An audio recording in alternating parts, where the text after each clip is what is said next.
Salut à tous et bienvenue. Alors, est-ce que les ménages sont bien échauffés? Aujourd'hui, on va tester les connaissances sur deux géants de l'énergie. Je parle bien sûr du pétrole et de l'atome.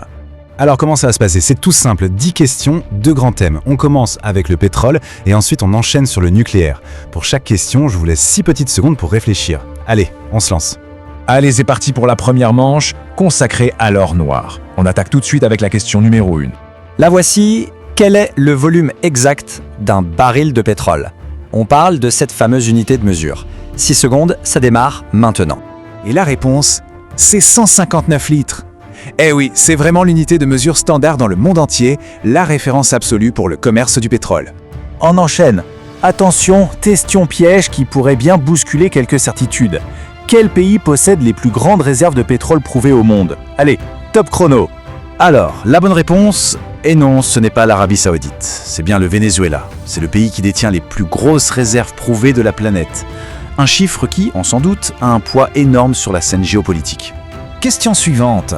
Comment est-ce qu'on appelle le pétrole quand il sort tout juste du puits avant d'être raffiné? Le chrono est lancé.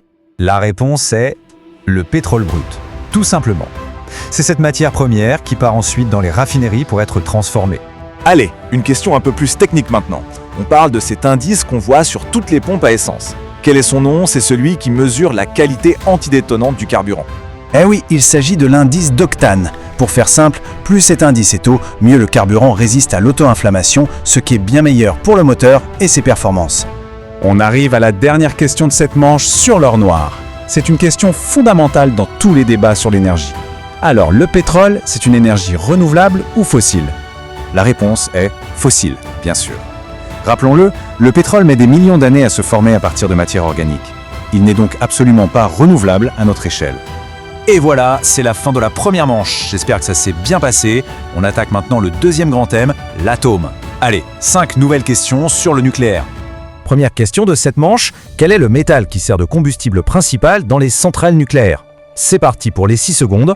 Il fallait répondre l'uranium. C'est vraiment l'élément clé. C'est en scindant ces atomes qu'on libère une chaleur gigantesque, et c'est cette chaleur qui va ensuite permettre de produire de l'électricité. Allez, une question pour en finir avec une idée reçue très tenace. La grosse fumée blanche qui sort des tours de refroidissement des centrales, est-ce qu'elle est radioactive? Vrai ou faux? Et la réponse est faux.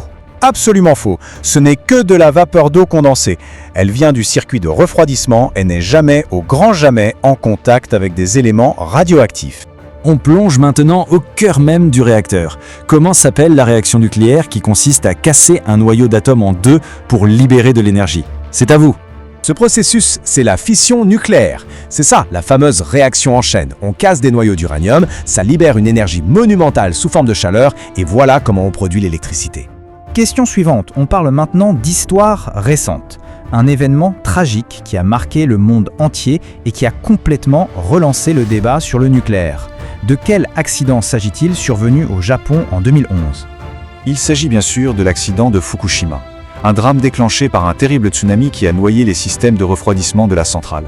Et on arrive à la toute dernière question de notre quiz. Une question cruciale au cœur des enjeux climatiques actuels. Est-ce que la production d'électricité nucléaire émet du CO2? Et la réponse est non, pratiquement zéro. La fission nucléaire en elle-même ne produit pas de CO2. C'est ce qui en fait l'une des principales sources d'énergie décarbonée dont on dispose. Et voilà, le quiz est terminé. Alors c'est l'heure des résultats, comment ça s'est passé? Si c'est un 10 sur 10, un sans faute, alors là, chapeau bas, c'est la marque des experts. 7 bonnes réponses ou plus, c'est déjà un score de champion, le profil d'un futur ingénieur, qui sait? Moins de 5, pas de souci, l'important c'est d'apprendre et j'espère que ce petit jeu aura permis de clarifier quelques points. Et surtout, restez avec nous, car la prochaine fois on plonge dans un sujet tout aussi passionnant, l'histoire des accidents nucléaires. À très vite.